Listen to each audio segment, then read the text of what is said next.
Nesse vídeo, vamos falar sobre o equilíbrio de cores, o balanço de branco ou white balance, depende de como você tem ouvido por aí. Muito bem. O que, o que é o balanço de branco? Então, nós vamos começar vendo uma coisa que os nossos olhos não veem. Os nossos olhos não veem as cenas desse jeito. Qual é a diferença dessas cenas? Cada uma delas tem uma certa invasão de cor. A cena da esquerda, de alguma maneira, está mais talvez rosinha, magenta. A do meio está bem amarelinha, a da direita mais azulada. O nosso olho não deixa a gente ver as cenas assim.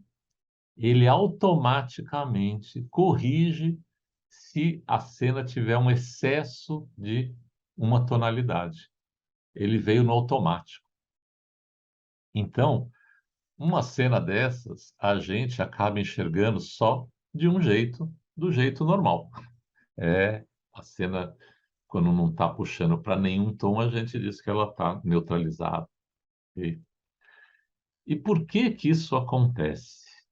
Para eu contar sobre isso, eu vou lançar mão de uma foto que um dia eu fiz e que não tinha nada a ver com o curso, mas de repente ela ficou muito didática para mim.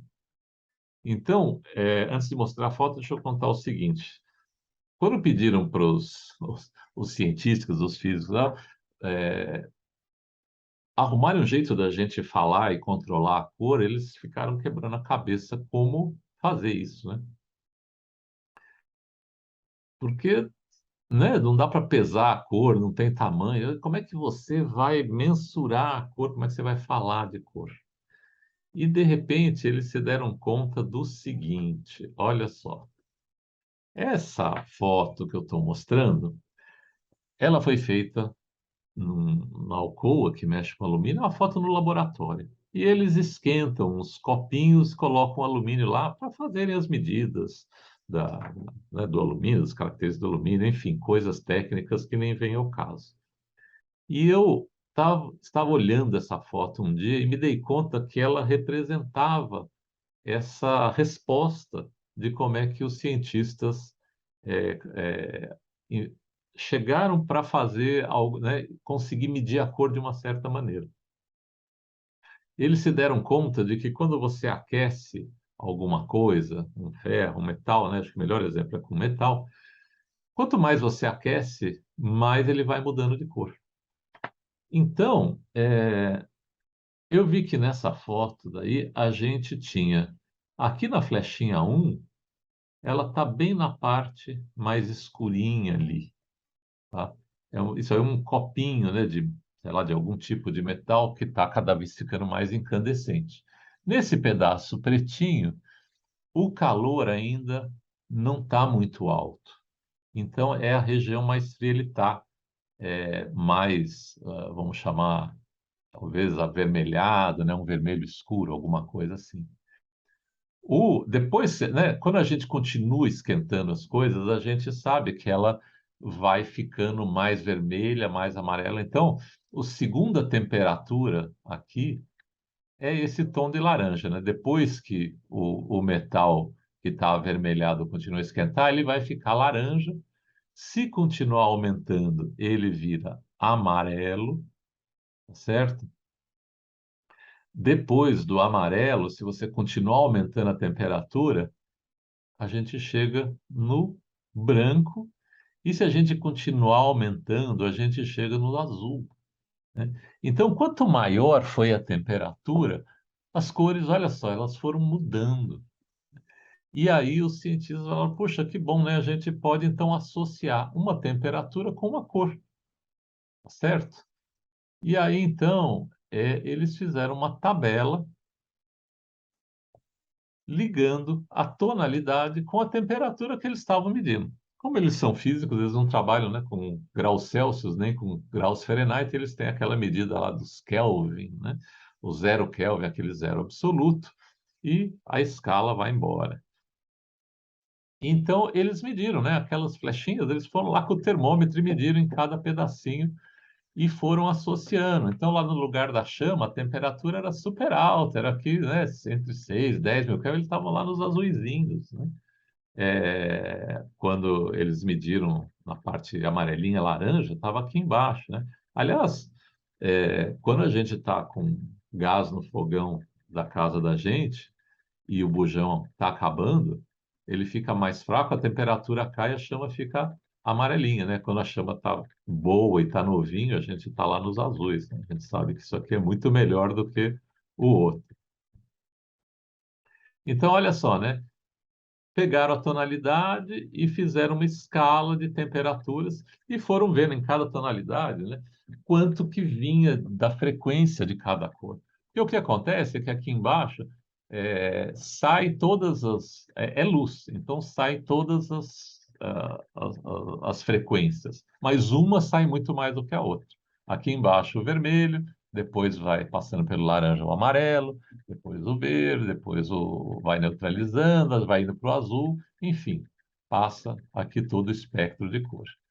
Aqui embaixo, né, aqui embaixo, aqui à direita, a gente colocou aonde a gente encontra essas tonalidades, dependendo da fonte de luz. Então, céu nublado, dia limpo, foto na sombra, a gente está lá nos azuis, né? Aqui, no sol de meio-dia, né, nos dias de luz média, a gente está entre 5.000 e 6.000 graus Kelvin aqui. O flasher também é construído para estar nessa região, entre 5 e 7, por aí. A luz fluorescente, ela fica aí no meio do caminho, mas ela tem um componente bem verdinho. No início da manhã ou no final da tarde, né, a gente chama de golden hour, né, aquela hora das fotos de pôr do sol, a gente está aí pelos laranjas, etc. Quando a gente entra em casa, pelo menos na época que a luz era incandescente, a gente estava com os amarelos. A gente acostumou tanto com a luz incandescente, gente, que agora nas LEDs a gente acabou fazendo os fabricantes colocarem luzes amarelinhas porque a gente acha confortável, a gente acha aconchegante, etc. E, mais do que isso ainda, luz de velas, luz de lareira, né? São lá nos vermelhos, temperatura mais baixa. Ok? Um comentário aqui sobre as luzes incandescentes. As luzes incandescentes, esses filamentos, né, de antigamente, pelo menos, eles eram de tungstênio. Então, foram muito chamadas entre os fotógrafos as luzes amarelas de luz de tungstênio.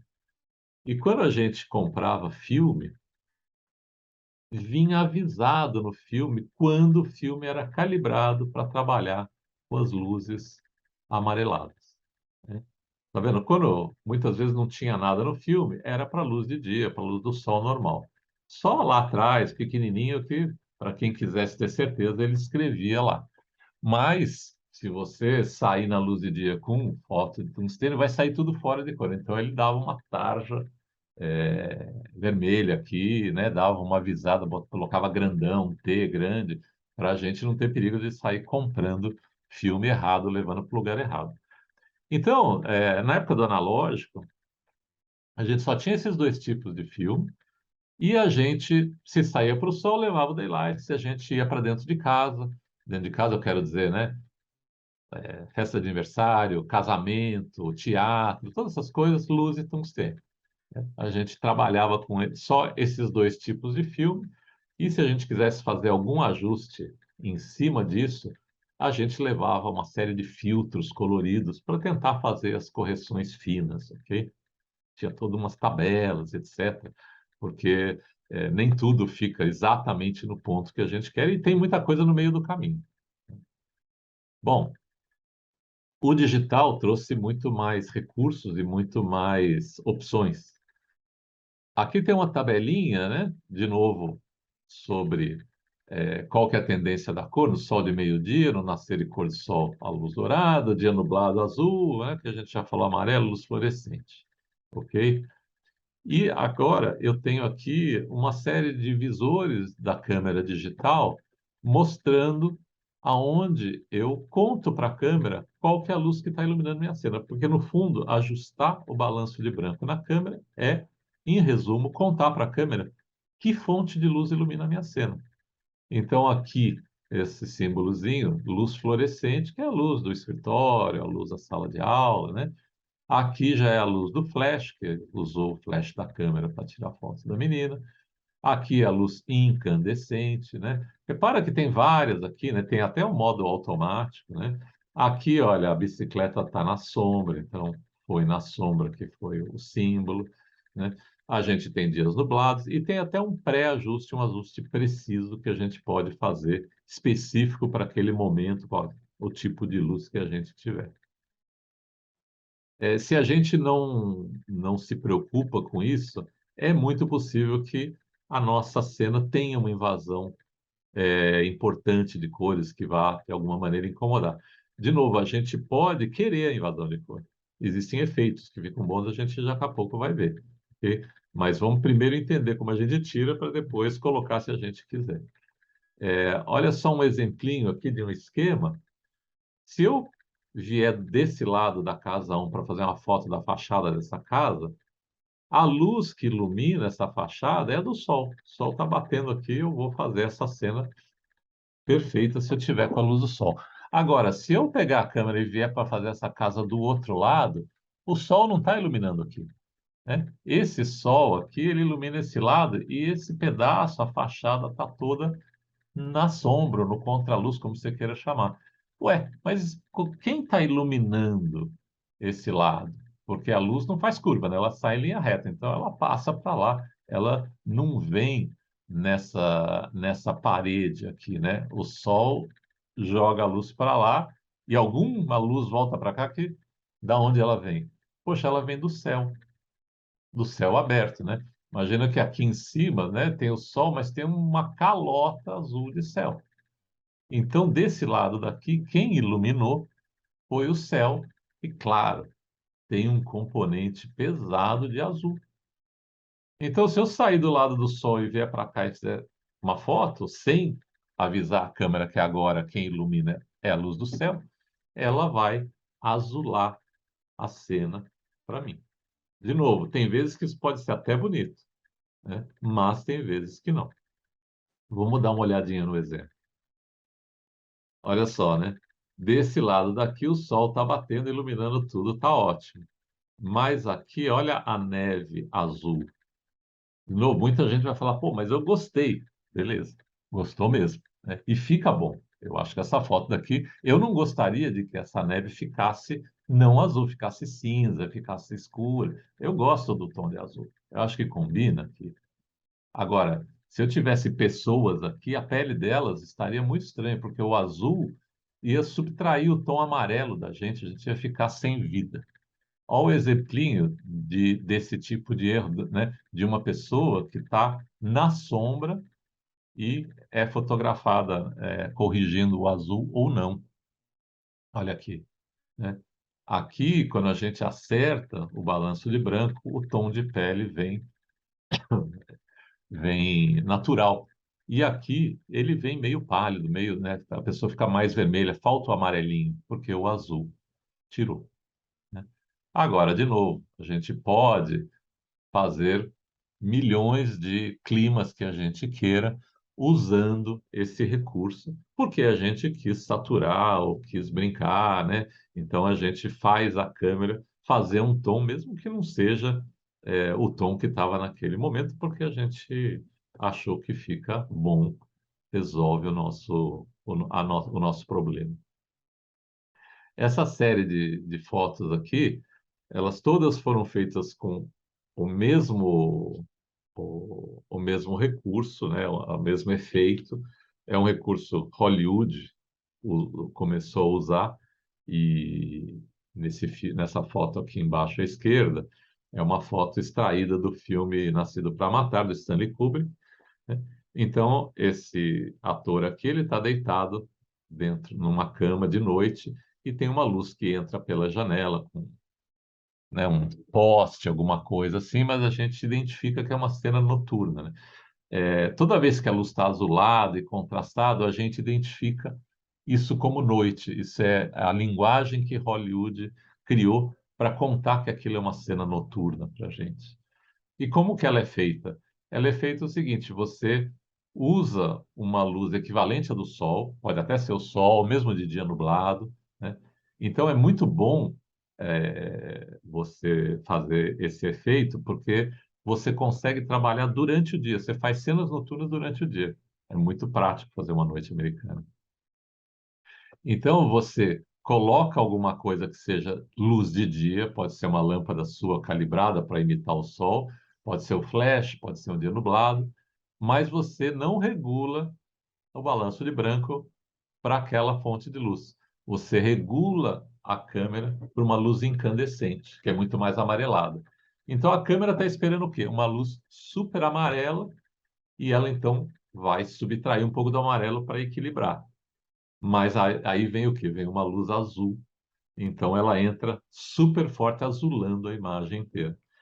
Então, uma cena durante o dia que a gente quer que pareça noturna, você pega a cena, fotometra ela, veja o que deu, que seria uma fotometria normal, e escurece, faz escurecer na mão, né? Faz ela mais escura um pouco do que seria o normal.